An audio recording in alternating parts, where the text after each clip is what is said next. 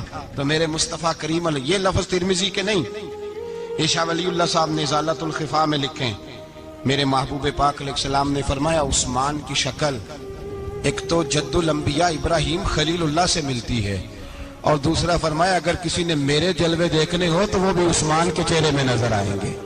او نوجوانوں پیغام دے رہا ہوں، رزلٹ نکال رہا ہوں، بے حیائی بے شرمی کی گفتگو والے کے چہرے پہ حسن نہیں آتا، تو حیادار بنتا جا، رب تعالیٰ تجھے حسن و جمال عطا فرماتا جائے گا۔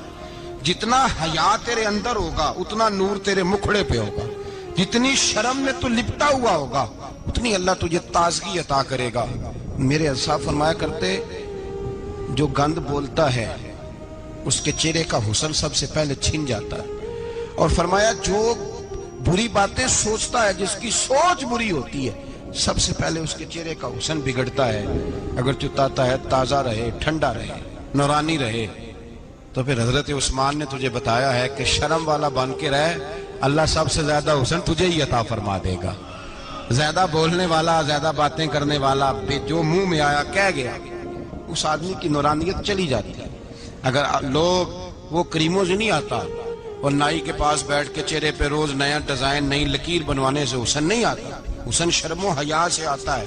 یہ جو ہم عارضی حسن خرید کے لاتے ہیں نا 4 پیسے کا، یہ ماند نہیں پڑتا، یہ تباہ کرتا ہے اور یہ تباہ ہو جاتا ہے۔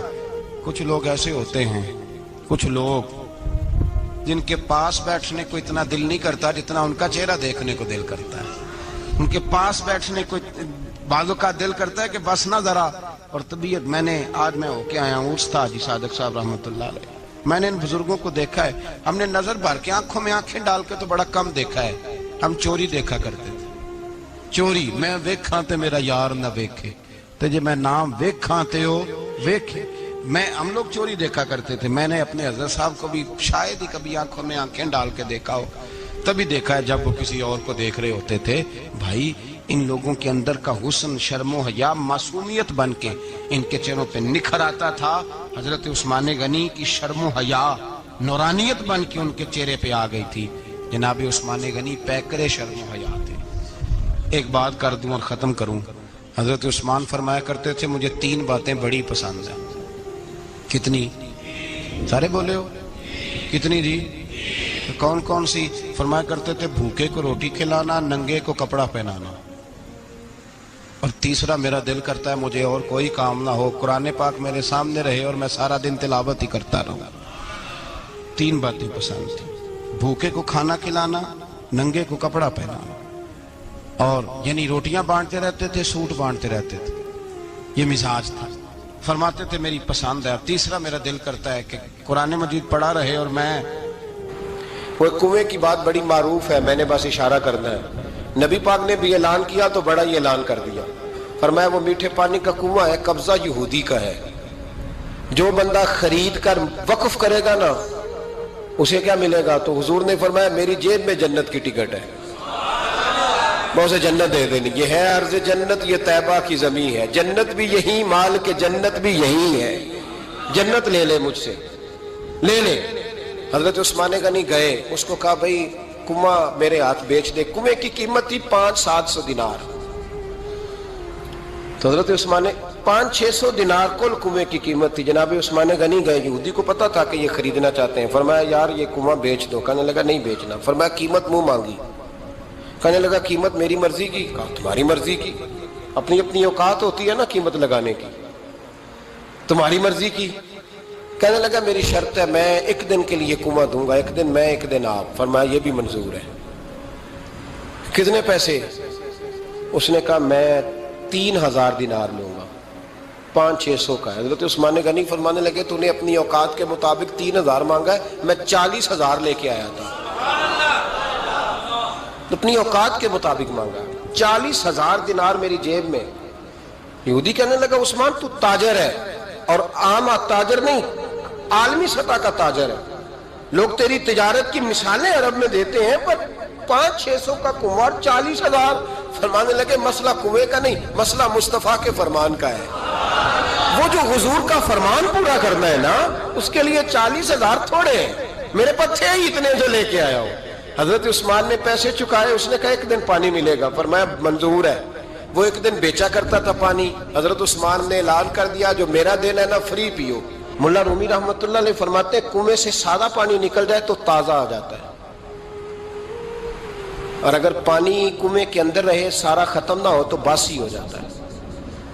اس لیے فرمایا کرتے تھے میں اس کنویں سے پانی پیتا ہوں جس پہ رش زیادہ ہوتا ہے، اس لیے کہ وہاں سے پانی ختم ہوتا ہے تو تازہ آتا رہتا ہے۔ فرماتے تو اللہ کے رستے میں سارا خرچ کر دے، اللہ تازے عطا کر دے گا اور پہلے سے زیادہ عطا کر دے گا۔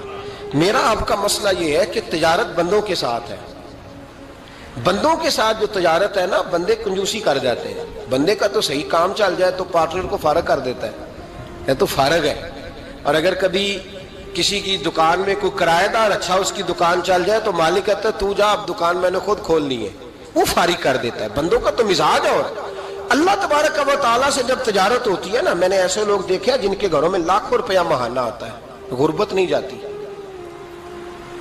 ان کو سوچنا چاہیے کہ کثرت والا پیسہ آیا ہے پر برکت والا نہیں آیا۔ حضرت عثمان غنی رضی اللہ تعالیٰ عنہ فرماتے ہیں کہ میں نے پہلے بھی میں بڑا تاجر تھا، لیکن جب سے مصطفیٰ کے نام پر خرچ کرنا شروع کیا پھر کہاں کہاں سے آیا کب، اور بڑی سیانی بات فرماتے ہیں، آپ فرماتے ہیں میں کلمہ پڑھنے سے پہلے تجارت کو وقت زیادہ دیتا تھا، اور مسلمان ہونے کے بعد میں نے تجارت کو ٹائم تھوڑا دیا ہے، پر اللہ نے روزی مجھے زیادہ عطا فرمائی۔ اس لیے برکت پر ہماری توجہ نہیں رہی، غیبی خزانوں پر خیال ہم نے چھوڑ دیا ہے۔ غیبی خزانوں سے جو چیز ملتی ہے وہ زیادہ ملتی ہے، جو مادی ذرائع سے ملتی ہے وہ چیز کم ہوتی ہے۔ حضرت عثمان غنی پر الزام لگا جب آپ کا دور حکومت تھا، یہ یاد رکھیں کہ سب سے زیادہ الزامات حضرت عثمان غنی پہ لگائے گئے۔ جن بندوں کے قد کاٹ زیادہ ہوتے ہیں ان کے خلاف پراپوگنڈے بھی لمبے چوڑے ہی ہوتے ہیں۔ بڑی بڑی بات یاد رکھنا، کہا گیا کہ حضرت عثمان لوگوں کو نوازتے بڑا ہے، بڑا دیتے ہیں حضرت عثمان غنی۔ تو حضرت عثمان غنی فرمایا کرتے تھے حکمران تو میں آج بنا ہوں تو میں تو پہلے بھی بڑا دیتا تھا، وہ کس خزانے سے دیتا تھا؟ آپ جواب دیا کرتے۔ دیکھیں ذرا، لاکھوں لوگ حج کرنے آتے تھے، پر حضرت عثمان غنی حج کرنے جاتے تو اعلان کر دیتے کہ کوئی حاجی حج کے موقع پر آ کے کھانا نہ پکائے، سب کو کھانا عثمان غنی اپنی جیب سے دیا کریں گے۔ مینا میں لنگر کھانا ہوتا تھا حضرت عثمان غنی کا، مینا میں، فرماتے تھے کھاؤ حاجیوں جتنا کھا سکتے ہو، اور پھر حضرت عثمان غنی کا اعلان تھا، خدام کو کہتے تھے میں آخر میں کھاؤں گا، پہلے میرے سارے آنے والے حاجیوں کو کھلایا جائے۔ ایک مجھ سے نا ایک دوست نے سوال پوچھا 4-5 دنوں کے، کچھ سوال ایسے ہوتے ہیں جو بندے کو نا چوراہے پہ لا کے کھڑا کر دیتے ہیں، زندگی میں نہ بھولنے والے سوالات ہوتے ہیں۔ ایک شخص نے سوال پوچھا، کہنے لگا اوکاڑے دینی اور مذہبی گھرانہ ہے، اوکاڑے سے تعلق ہے، میرے ساتھ محبت کا رشتہ ہے۔ کہنے لگے بیٹی کی شادی کر دی ہے راول پنڈی میں، آپ کی بھی بیٹیاں ہیں, میری بھی بیٹی ہے. بیٹی کی شادی کر دی ہے راولپنڈی میں. اب بچی چند دن رہنے آئی ہے. پوچھنا یہ ہے کہ نماز پوری پڑھے گی کہ قصر پڑھے گی. تو میرا تو اس نے کام کر دیا, حد ہو گئی, رو رو کے برا حال. میں نے کہا یار تو بند کر دے فون, رات کو بتاؤں گا. کیا پوچھ لیا یار تو نے. بیٹی مسافر نہیں ہوتی, بیٹی تو مہرانی ہوتی ہے باپ کے گھر کی. اور بیٹی مطلب کیسے بتاؤں کہ دل کرتا ہے کہ بیٹی وہ صرف ہنسے, وہ روئے کبھی نہ. یہ دعا ہوتی ہے. تو نے اتنا بڑا سوال کیوں کیا؟ بہرحال علماء کو کچھ چیزوں کے جواب دینے پڑتے ہیں. میں نے کہا میں رات کو بتاؤں گا. رات کو پھر فون آیا کہ آپ تو بڑی جلدی جواب دینے کے عادی ہیں, تو دیر کیوں کر دی؟ تو میں نے کہا یار جواب تو میرے پاس تھا لیکن ہمت نہیں تھی ابھی. تو میں نے کہا کہ اگر تو بیٹی آئی ہے والد کے گھر میں اور ابا جی کا پروگرام ہے اسے جائیداد میں سے حصہ دینے کا, تو پھر تو بیٹی نماز پوری پڑے گی. لیکن اگر ابا جی نے علیحدہ کر کے انگوٹھا لگوانا ہے تو پھر بیٹی مسافر ہے. اگر ابا جی نے اس کو علیحدہ کر کے انگوٹھا لگوانا ہے نا کہ دے دے بھائیوں کو, خیر ہے تیری شادی پہ خرچہ کر دیا ہے.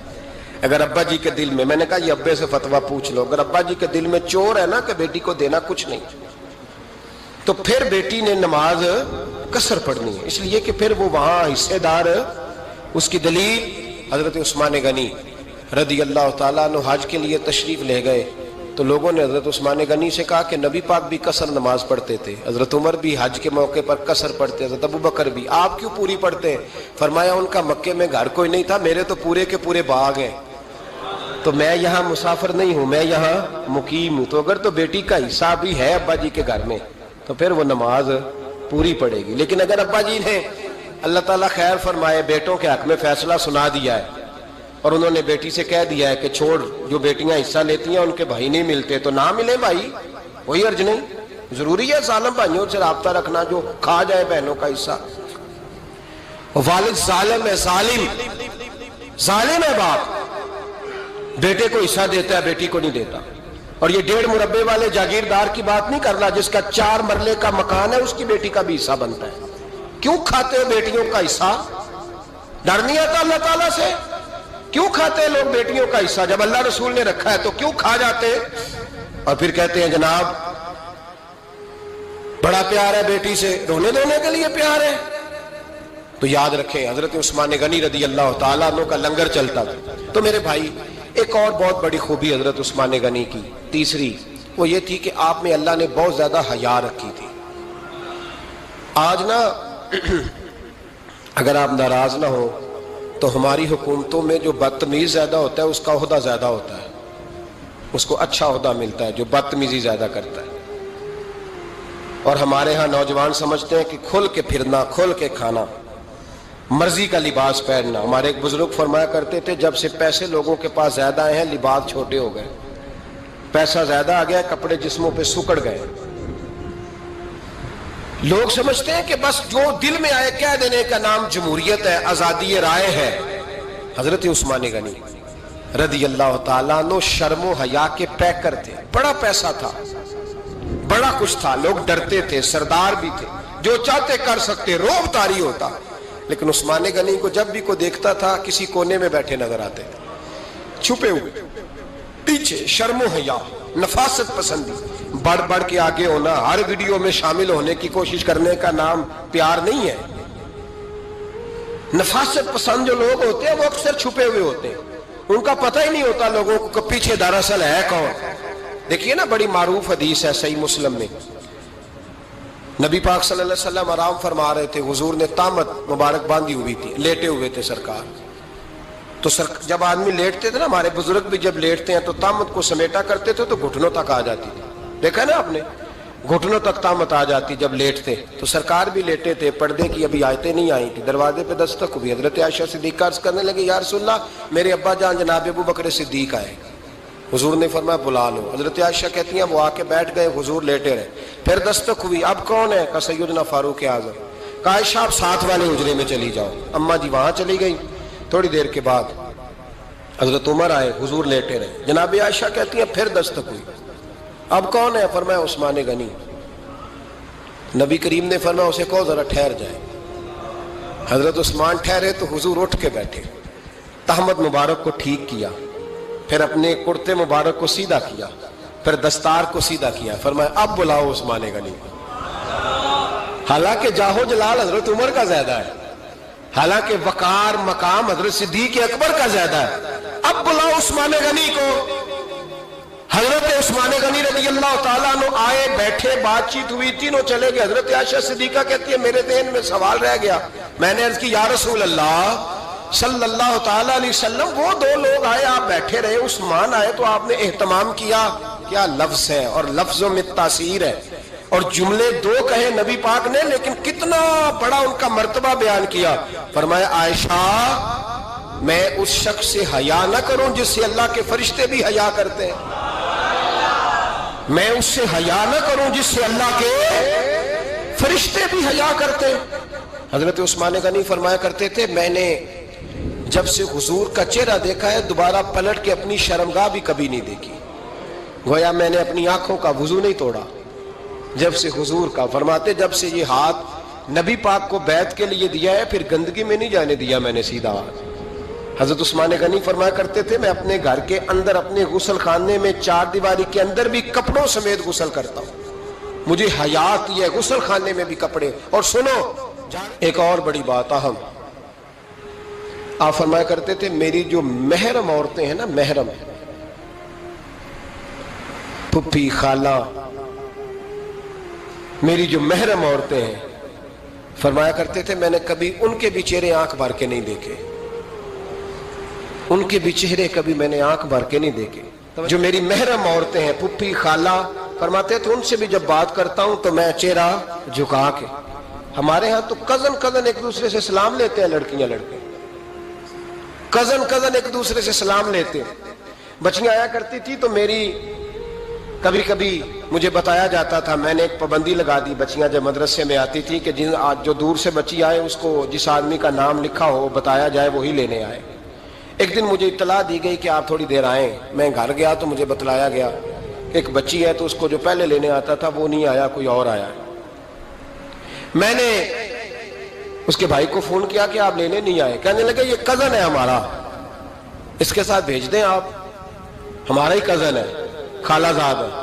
میں نے کہا یار آپ کہاں ہو, کہنے لگے مجھے 20-25 منٹ لگ جائیں گے. تو میں نے کہا ابھی کلاسیں بھی جاری ہیں تو آپ ہی آ جانا خود ہی. کہنے لگا سب آپ بھیج دیں, مجھے اعتبار ہے اس پہ.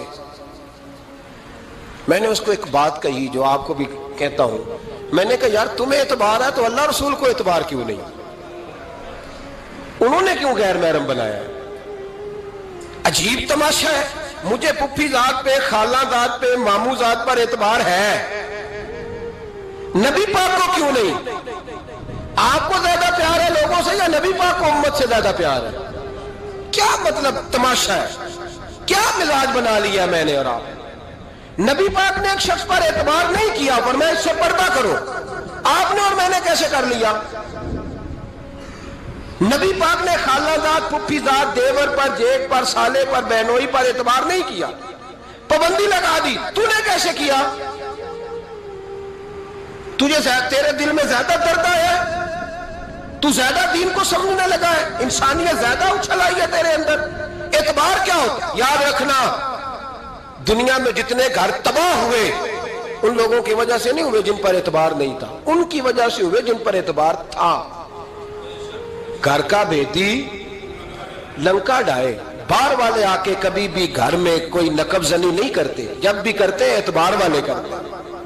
میرے رسول پاک علیہ الصلوۃ والسلام کی وہ ازواج جن پر اللہ کو اتنا اعتبار ہے کہ رب کہتا ہے میرے محبوب کی بیویوں تمہاری جیسی دنیا میں دوسری ہے ہی کوئی نہیں, اللہ کو اتنا اعتبار ہے.